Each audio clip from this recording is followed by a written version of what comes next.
हम ये बातचीत तब कर रहे हैं अतुल जब इंडियन मार्केट्स एकदम ऑल टाइम हाई करीब आ गए हैं, प्रीवियस लेवल्स को टच कर दिया है। इसका क्या इंपॉर्टेंस है कि ऑल टाइम हाई के बियॉन्ड जाना और 52 वीक हाई के बियॉन्ड जाना? चार्ट्स के टर्म्स में आपकी स्टडीज़ क्या कहती हैं? देखिए क्या है कि मार्केट जो है ग्लोबली रिपेयर हो रही है। 2022 एक खराब साल था इक्विटीज़ के लिए। Equities as an asset class नीचे थे ग्लोबली, और वहाँ पे भी आप देखेंगे ये मार्केट जो है रिपेयर हो रही है पिछले 6-7 महीने से। या आप S&P 500 देख लीजिए, नैस्डैक देख लीजिए, जापान देख लीजिए, ताइवान देख लीजिए, कोरिया देख लीजिए, सब यूरोपियन मार्केट्स, ये सब जो है ना 52 वीक हाई की तरफ आ रहे हैं, ब्रेकआउट्स हो रहे हैं। और ये एक अच्छी बात है। जो मैं कहता हूँ कि रिपेयर कि जो लास्ट ईयर फॉल था अभी तक पूरा वापस रिकवर नहीं हुए हैं, लेकिन शायद आधी रिकवरी हुई है, रिपेयर हुआ है। इसके दौरान अगर आप इंडिया देखें तो इंडिया भी ऑलमोस्ट एट लाइफ टाइम हाइस पे है। तो उस हिसाब से ये फ़र्क है हिंदुस्तान और इन मार्केट्स में कि भाई इंडिया जो है एक लाइफ टाइम हाई पे ब्रेकआउट हो रहा है, ये 52 वीक हाई पे ब्रेकआउट हो रहा है। 52 वीक हाई मतलब क्या होता है कि भाई अभी भी रेजिस्टेंसेस रहेंगी, क्योंकि मार्केट ने हायर लेवल्स देखे हैं। सेलर्स रहेंगे जो फंसे हुए हैं, हर हायर लेवल पे वो बेचने आएंगे। बट लाइफ टाइम हाइज में क्या होता है कि भाई इसमें जो है कि मार्केट में सब जो होल्डर्स हैं, हम इंडेक्स की बात कर रहे हैं, स्टॉक्स की नहीं, वो प्रॉफिट में है। तो उस हिसाब से वो जो इशू है कि आपको लिक्विडेट करना है या रेजिस्टेंसेस है, वो कम हो जाती है। इसलिए जो स्टॉक या मार्केट या इंडेक्स जब एक लाइफ टाइम आता है उसको वो बोलते हैं ब्लू स्काई टेरिटरी। यानी उसके ऊपर जाने की क्षमता ज़्यादा होती है, क्योंकि उसमें रेजिस्टेंसेस नहीं होती है। इसीलिए जो इंडिया का जो लीडरशिप स्टेटस है वो कायम है, बिकॉज इंडिया एक ऐसी मार्केट है which is at nearing lifetime highs, whereas lot of other markets are doing well। लेकिन याद रखिए वो 52 वीक हाइस का बहुत बढ़िया बात है। अतुल, मैं एक बात और देख रहा था कि इनफैक्ट 3-4 दिन से देखें अगर, चाहे तेजी की कमेंट्री आए किसी सेंट्रल बैंक से या मंदी की हॉकिश कमेंट्री आए, लेकिन ग्लोबल मार्केट्स एक ही डायरेक्शन में, फॉल्स जो हैं वो कम होते जा रहे हैं, शैलो हो गए और ऊपर के मूव्स बढ़ गए। तो यानी ऐसा कुछ सेंस आ रहा है कि नेगेटिव को देखना ही नहीं चाह रहा है क्या बाजार? ये कैसा फिनोमिना है? देखिए ये बाजार है, जब मंदी होती है इसका बिल्कुल ऑपोजिट होता है। जो आप कहते हैं कि जो फॉल्स आर शैलो, तो ये एक जो बेसिक है, डाउ थ्योरी बोलते हैं कि the market is making higher bottoms higher tops, यानी ये ऊपर की तरह है। ये आप समझ लीजिए बहुत सिंपलिसिटी वजह, जैसे सीढ़ी चढ़ रहे हैं। अगर मैंने आपकी आंखें बंद कर दी और आपका हर पैर जो है ऊपर है, हर सीढ़ी ऊपर है, तो आपको क्या कहेंगे? मैं ऊपर चढ़ रहा हूँ। सही बात। लेकिन अगर आपका हर पैर जो नीचे है, तो बिगैर देखे आप कह सकते हैं मैं नीचे जा रहा हूँ। तो वही एक मार्केट का ट्रेंड होता है। बुल मार्केट में जो है market keeps making newer highs and lower higher bottoms, और डाउन मार्केट में it makes lower bottoms and lower tops. अच्छा, ये बताइए कि इंडियन मार्केट में हमने देखा बैंक निफ्टी ने सबसे पहले अपना प्रीवियस हाई को स्केल अप किया, निफ्टी भी ऑलमोस्ट 100 पॉइंट दूर तक आ ही गया था, लेकिन मिड कैप इंडेक्स भी आ गई, लेकिन स्मॉल कैप इंडेक्स 15% दूर है अभी भी।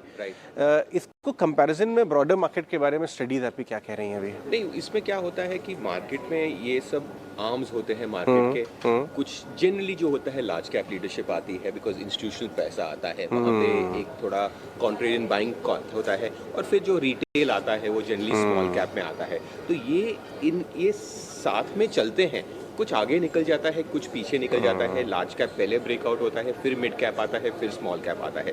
डर तब होता है जब एक ही थीम बहुत आगे निकल जाती है, और खासकर आप देखेंगे कि जब मार्केट्स के टॉप होते हैं तब आप देखेंगे जो स्मॉल कैप्स है वो आउट परफॉर्म करते हैं, और मिड और लार्ज कैप्स जो है वो एक्चुअली करेक्टिव हो जाते हैं। तो उसे अगर आप कह सकते हैं राइटली रॉन्गली कि स्मार्ट मनी वर्सेस डम मनी या ऐसा कुछ कहें, बट इनका जो है तालमेल होना या इनको साथ में चलना बहुत ज़रूरी है। कुछ आगे निकल जाता है, कुछ कैचअप कर जाता है, बट मुझे लगता है कि अगर आप मार्केट ब्रेथ देखें आजकल तो एक काफ़ी अच्छा ब्रेथ है मार्केट में। इनफैक्ट लास्ट फ्यू डेज में इंडेक्स में तो कुछ ज़्यादा हुआ ही नहीं है। एक कदम हम लाइफ टाइम आके उधर पहुंच के रुक गए। बट द फैक्ट इज कि अगर आप स्मॉल और मिड कैप देखें तो ये एक न्यूअर हाइस पर रहे हैं, तो शायद ये कैचअप है, और बड़ा मार्केट यहाँ से रेस्ट करे, शायद करेक्ट भी हो जाए 3-5%, वो कोई नहीं जानता।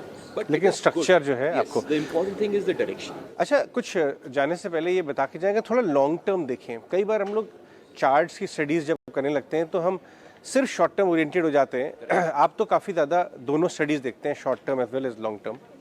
मैं आपसे जानना चाहूँगा कि अगर 2 से 3 साल का व्यू देखें, थोड़ा सा पुल बैक करके, तो आपको इंडियन मार्केट के सेटअप और ब्रॉडर मार्केट के सेटअप कैसे नज़र आ रहे हैं?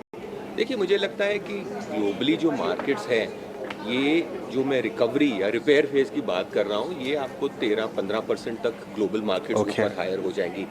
अगर ये हो गया तो I think Indian markets Fairlie एक लाइफ टाइम हाइस के काफ़ी ऊपर निकल जाएंगी। तो मुझे लगता है कि ये एक फेज रहेगा, मे बी। मुझे लगता है क्योंकि ये फेड बहुत ज़रूरी है और फेड ने अब पॉज किया है, तो ये अगले 3-6-9 मंथ्स में एक्शन होगा। उसके बाद जो है रेट कट का it is going to be rate cut, it is going to be growth, recession. और ये देखिए, ऑनेस्टली कोई इसका आंसर जानता नहीं है। वो खुद जो फेड वाले हैं वो नहीं जानते, तो हम उसके ऊपर। बट मुझे जो लग रहा है कि ये जो है, ये जो थीम प्ले आउट हो रहा है, मुझे लग रहा है कि यहाँ से भी 15% एक इंडेक्स पॉइंट ऑफ व्यू से है। और इसमें अगर आप सेक्टर्स देखें तो बहुत सारे सेक्टर्स मुझे जो लग रहा है, जो खासकर लोगों को इतने पसंद नहीं है। अच्छा, जैसे कैपिटल गुड्स है, इंजीनियरिंग है, इंफ्रा है। देखिए, ये 10 साल तक नहीं चले। इंफ्रा तो बिल्कुल ही, कैपिटल तो फिर थोड़ा फिर है।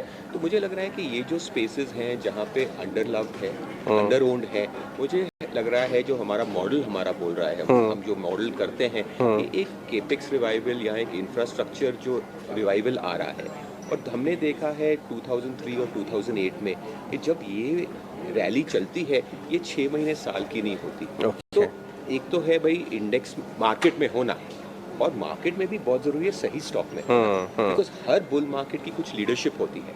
और मुझे लग रहा है कि इस बुल मार्केट की लीडरशिप जो है वो कैपिटल गुड्स, इंफ्रा, इंजीनियरिंग और यही जो सेक्टर्स हैं जो एज आई सेड बहुत ज़रूरी है। They should be under own and they should be under loved, because जब वो अंडर और अंडर लव्ड होता है, उसमें नए बायर्स आते हैं। और जब नए बायर्स आते हैं या जुड़ते हैं, तब उस सेक्टर में रैली आती है। ऑटो के बारे में क्या व्यू है? ऑटो एंसिलरी तो ऑटो एंसिलरी बहुत बड़ा सेक्टर है, बहुत ज़रूरी सेक्टर है। तो इसमें जो हमारे पीएमए में जो बायस है वो है ऑटो एंसिलरीज की तरफ। हमें ऑटो एंसिलरीज हमें बहुत पसंद है, और उनमें भी जो थीम्स हमें पकड़ में आ रही हैं वो है जिनकी थोड़ी इलेक्ट्रिक मोबिलिटी पे की तरफ टिल्ट है। Okay, मुझे लग रहा है कि अगर हमें, क्योंकि देखिए 100 स्टॉक है, हमें तो 2-3 स्टॉक ही लेने हैं, क्योंकि हम तो ज़्यादा कॉन्सेंट्रेटेड पोर्टफोलियो रन करते हैं, 20-22 स्टॉक से ज़्यादा बढ़ते हैं। कुछ एडिशन किया आपने अपनी पोर्टफोलियो में लास्ट 6 महीने 3 महीने में? स्टॉक के बारे में नहीं बट थीम बताइए। बट मुझे जैसे एक हेल्थ केयर स्टॉक है, जो एक हॉस्पिटल है, ठीक है। एक तो होता है फार्मा, बट एक होता है हेल्थ केयर में ज़्यादा आते हैं हॉस्पिटल्स, आपके डायग्नोस्टिक कंपनीज और ऐसे सब जो एंसिलरी रिलेटेड हैं। तो हमें हॉस्पिटल्स बहुत पसंद है। अच्छा, इनफैक्ट ये हमारा सेकंड हॉस्पिटल स्टॉक है। ऑलरेडी हमारे पास एक हॉस्पिटल स्टॉक था, अब ये दूसरा है। तो मुझे लगता है कि एक हॉस्पिटल्स या हेल्थ केयर जो एक थीम है, बियॉन्ड फार्मा चाह रहा है। बियॉन्ड फार्मा, क्योंकि फार्मा में ठीक है कुछ अच्छे चल रहे हैं, लेकिन मेजॉरिटी कुछ खास अच्छा नहीं चल रहा। जैसे आईटी में, अगर आप लार्ज कैप आईटी में देखें तो फिलहाल इतना थीमेटिक नहीं है, बट कई मिड कैप आईटीज हैं which are doing very very well. So ultimately हमने देखा है कि बहुत बार एक तो होता है सेक्टर, जैसे आपने ऑटो बोल दिया, बट उसके जो डेरिवेटिव्स होते हैं वहाँ ज़्यादा एक्शन वहाँ जो है, अगर आप एक माइक्रो थीम और पकड़ पाएँ, एज ए सेड घूम फिर के हमारे पास 40-50 म्यूचुअल फंड जैसे स्टॉक होते नहीं, हम 20 स्टॉक तक रखते हैं। तो इसलिए जो स्टॉक होने चाहिए उनका वेटेज ज़्यादा रहे और उनके थीम्स हमें सही पकड़ने में आने चाहिए। सो आई थिंक वो एक पीएमएस का एडवांटेज भी है, और that is what we believe in.